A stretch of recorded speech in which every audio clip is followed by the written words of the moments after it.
കുട്ടികളെ, ഞാൻ ഇന്ന് നിങ്ങൾക്ക് വേണ്ടി ഒരു മനോഹരമായ കഥയുമായിട്ടാണ് വന്നിരിക്കുന്നത്.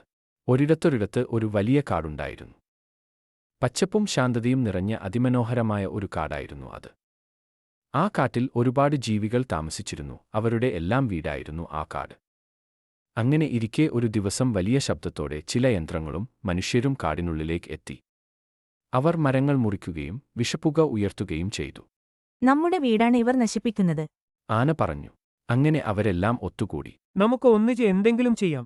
കുറുക്കൻ പറഞ്ഞു. അങ്ങനെ അവരെല്ലാരും ചേർന്ന് വലിയ ഒരു തീരുമാനം എടുത്തു: കാട് രക്ഷിക്കണം.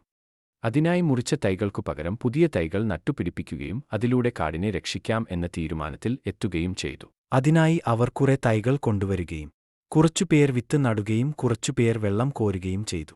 പിന്നീട് അവർ കാടിന്റെ അതിരിൽ ഒരുമിച്ച് നിന്ന് ഒരു വലിയ ഇലയിൽ എഴുതി എല്ലാരെയും കാണിച്ചു.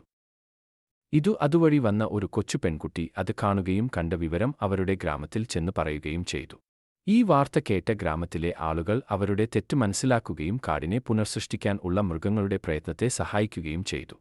അങ്ങനെ വീണ്ടും ആ കാട്ടിൽ സന്തോഷവും സമാധാനവും തിരികെയെത്തി. കുട്ടികളെ, ഇതിൽ നിന്ന് നമുക്ക് എന്ത് മനസ്സിലാക്കാം? മൃഗങ്ങൾക്കും ഒരു വീടുണ്ട്, അതാണ് കാട്. നമുക്ക് അത് സംരക്ഷിക്കാം, സ്നേഹിക്കാം.